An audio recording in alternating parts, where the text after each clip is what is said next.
Welcome back, everyone. I'm the Bella Gamer, and we're back this time with the Genghis and the Genghis World Killer license for Lancer the RPG. And this one is honestly one of the coolest ones in the game, ironically, because it's all about fire and flamethrowers. So let's start off with the base Genghis frame, which is a striker frame. It's a size 1, so essentially a bit more than a power suit, a very standard size. But this mech is insanely good at what it does and is also one of the higher defense frames in the game. As you can see here, the Genghis has 3 armor similar to the Drake, though it does have 6 HP, giving it 2 less than the Drake, making it not quite as tanky, though this one does have a slightly higher E defense, though its E defense and its evasion are both kind of low. It's a mech that's designed to be hit, it has lots of good armor, and with investment in some hull, you're going to do very well. Now, this mech also has an insane heat capacity. Very obvious for the style of mech it is. The heat capacity is 10, which is nuts. Though it does come at the cost of sensor range, which is only 5 and a -2 to tech attack. So this is not going to be a tech-based mech at all. Now, its rare capacity is also on the low end of average, but that's not a super big deal. You got a lot of defenses. Just, you got to avoid, taking too much stress from your heat, which this mech does actually very well. Its save target is average at 10, and it's a slower mech with a speed of 3. It has only 5 system points, though, which makes it very difficult in the early phases of the game trying to get everything you want on this mech, because there's so many good systems that you can utilize with it, especially in this license. Now, if we look down here at the traits, you can see that it is just completely immune to burn thanks to insulated, which is very good, though burn is not a very common type of damage. The biggest thing about it is if you create any burn areas, for instance, you might take the heat damage, but you won't take the burn damage. Now, you also have emergency vent, which is also insanely good, because whenever the Genghis takes structure damage, it automatically clears all heat. So the Genghis is designed to be a upfront style mech. It goes into the thick of combat using flamethrowers or the like. It racks its heat up, and then if it ever does take structure damage, it will just vent all its heat. So it's a mech that's insanely efficient at managing its heat and not taking too much stress damage, though obviously you can't be too careless when you're using the mech. My head's going to be in the way here, so I'm just going to have to hide my face yet again so we can see the mounts. Or, you know what, actually, let me just for a bit longer, let me move here. Cool. So, as we can see here, it actually has a really good mount spread, and honestly, one of the more average mount spreads in the game. It has a flex mount, which I absolutely love, a main mount, which is okay, and a heavy mount, which is going to be really good. And it allows you to go with a variety of builds, though honestly, if you are going to go with the Genghis, you're probably going to want to use predominantly the weapons in its license. Not that you can't use anything else, but it's just kind of designed for it. The Genghis actually, with its high armor and its good defensive capabilities overall, it could actually be turned into an artillery mech, because there's so many good long range artillery weapons that you can utilize. The only thing you have to worry about is your small sensor range for using any long range type of abilities. So let's go ahead and take a look at their core bonus here. So the core bonus, or not core bonus, I'm sorry, core power is the TBK sustained suit, and you can use the active exposed power cells. This is a really good one. Essentially, it's a quick action that preps you for the next time you reach your heat cap. Instead of taking a stress, you clear all heat and you vent a burst 3 cloud of burning matter from your mech. Until the start of your next turn, all enemies in this area are counted as invisible, and all characters but you take 2 burn and 2 heat when they start their turn or enter into this area for the first time. Once your next turn starts, the area becomes a soft cover cloud that you still ignore, and that will last until the start of your following turn again. So the big thing with the exposed power cells, honestly, is it's a preventative measure. It is designed to prevent you from overcapping on your heats, and it also creates a big burst area of steam that burns enemies and does heat. Now, if you're unfamiliar, burn is actually an insanely nasty status effect in the game. As we can see up here, burn has two major effects. They immediately take the burn damage, it ignores armor, and then they mark that burn on their character sheet. Oh, it is a little cut off on the screen here. There we go, now you can see. So at the end of their turn, they then need to make an engineering check. If they succeed, they clear all their burn and they're fine. But if they fail, they take burn equal to the amount of burn they currently have marked. Now, failing the engineering check does not increase how much burn is marked. This burn damage does not stack, but it does have armor piercing. Also, if a character is hit by multiple sources of burn, the character still only makes one engineering check at the end of their turn. So essentially, it's just you stack up a bunch of burn on your enemies and they melt away unless they have a good engineering check, which a lot of enemies do not. It's a very effective way of using damage and rather unique, especially because burn damage does just ignore armor. So most enemies are just going to be a bit more vulnerable to burn damage. Now, let's go ahead and talk about our good boy here, the World Killer. So the World Killer is a size 2 version of the Genghis, making it much bigger and easier to hit. It's not even technically a defender frame, as we can see here in the stats. It has mostly the same stats. The only major difference is it has a lesser heat capacity. And that's about it. It actually just is about the same as the Genghis with a reduction in heat capacity. Now, that's not necessarily an issue. You can boost your heat capacity by investing in your engineering, but the cost in heat capacity does come with the benefit of one of its traits, as it has the same insulated trait you can see here on the side, but it also gains the TBK munitions, which allows their attacks to ignore the target's resistance to burn and heat. So, this is only resistance, though, not immunity. Though that does stop mechs from bracing from your damage, which is actually very nutty.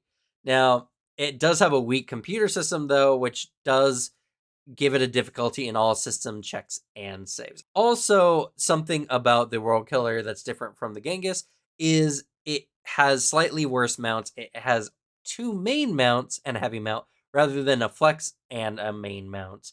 So, overall, whether you choose the Genghis World Killer versus the Genghis is really up to what your build design is. And I guess I should mention the core power as well, as the Genghis World Killer does have a passive. So the passive you can see here is the Furiosa. This is for their Juggernaut reactor, which sounds super cool.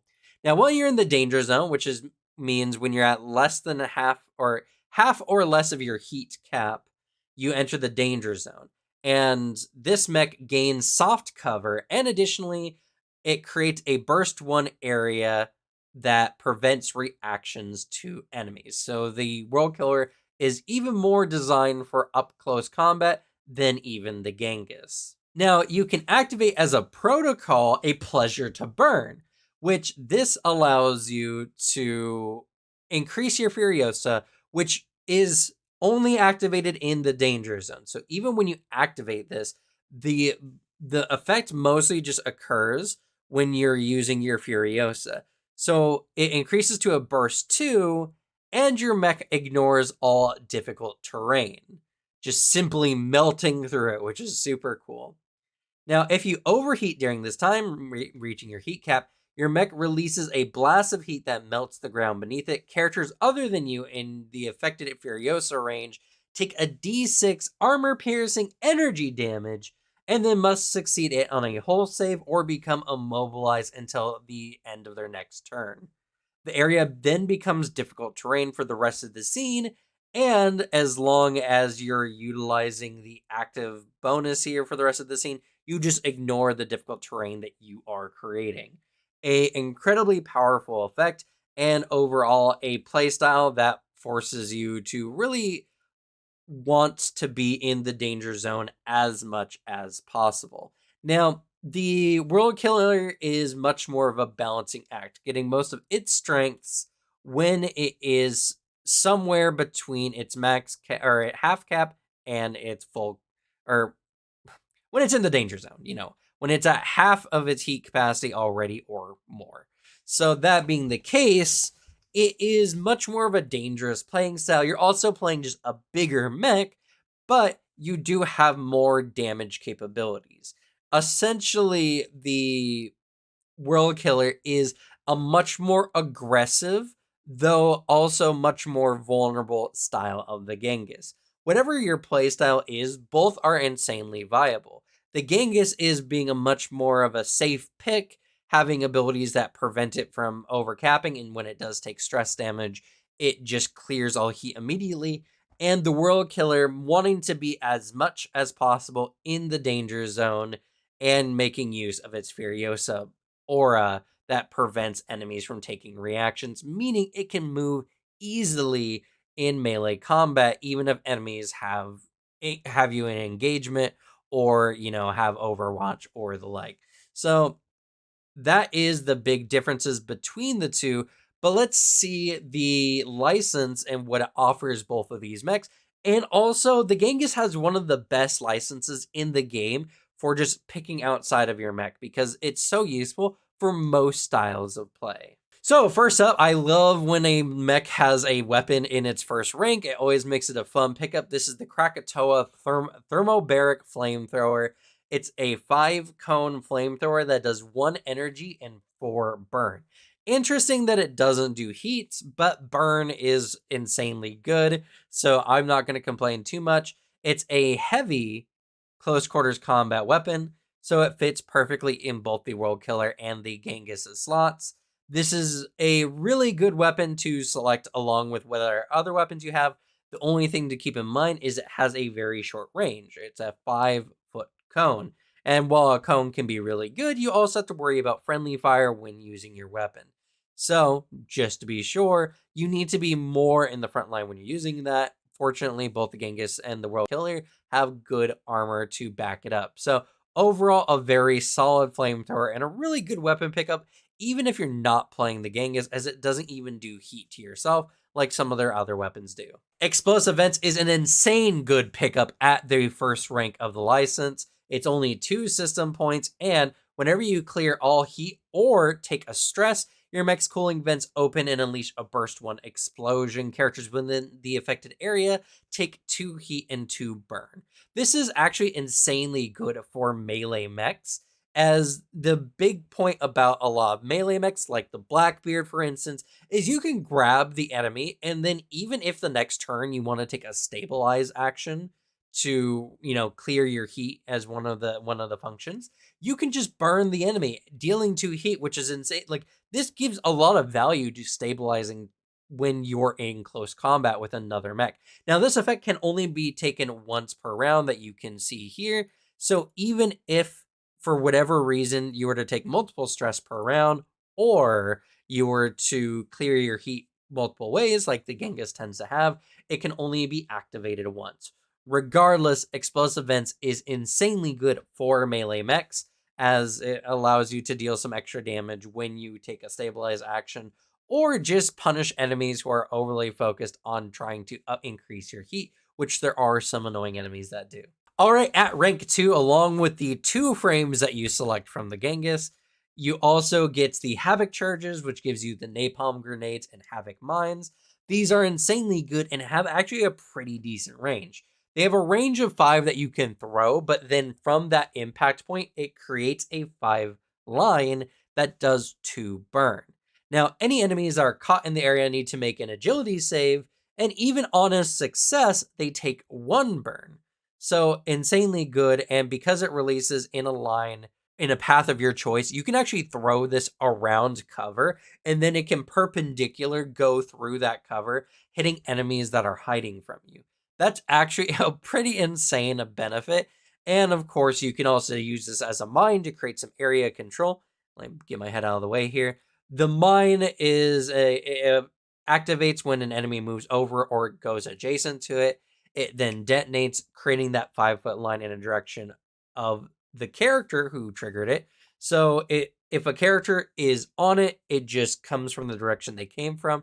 If they move adjacent to it, it moves through the adjacent hex in a straight line.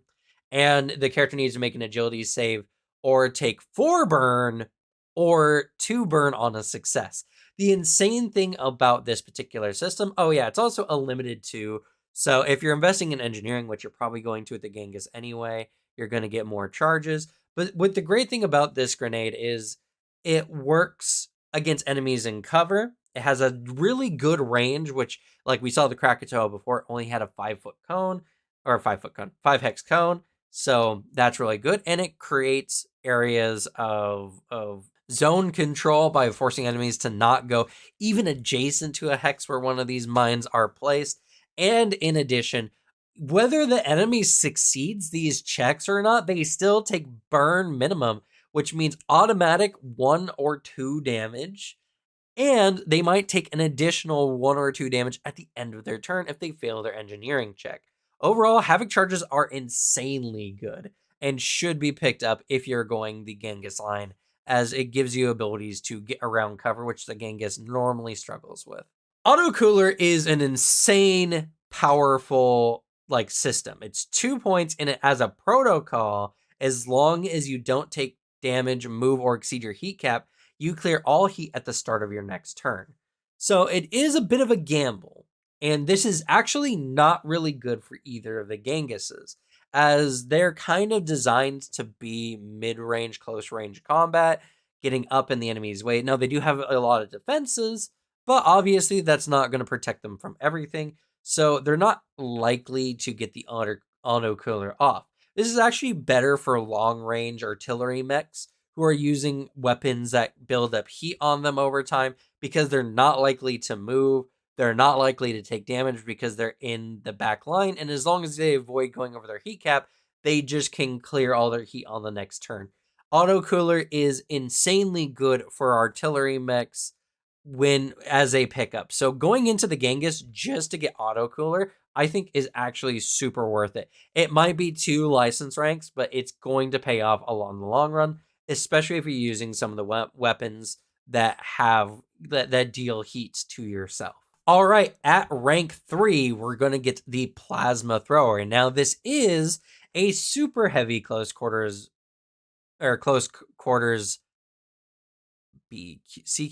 It's close quarters weapon. I can't remember what the B means at this moment, but it's really good, though it is super heavy. So that being the case, it is going to take up 2 of your mount slots on any mech that you have that has at least a heavy mount, which is better in my opinion on the World Killer, though it does work good on both Genghises. Now, this actually has 2 firing modes. It has a 7 foot or a 7 hex cone, or it has a 10 hex line, which is really good for some situations. I also thoroughly enjoy the idea behind it because it means they can choke the nozzle to create a line or expand the nozzle to create the cone. Very cool. It also does a D6 plus 2 energy, which is good, not necessarily super good for a super heavy.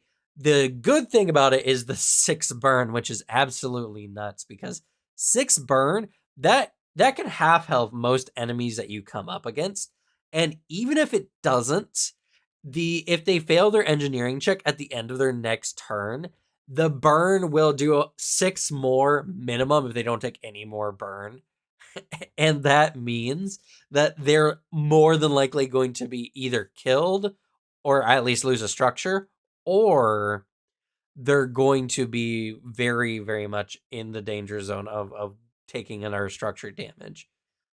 Now, when you make an attack with this mech, and let me shrink my head just a little bit here so you can see the text, you can choose 3 spaces, any 3 free spaces, so it can't be one that is currently occupied by another mech, obviously, that last for the rest of the round that are just on fire. When a character starts their turn in one of these spaces or enters one for the first time in a round, they take 1d6 energy damage. That's pretty good. Now, this is a very heavy duty weapon, and so it has heat to yourself.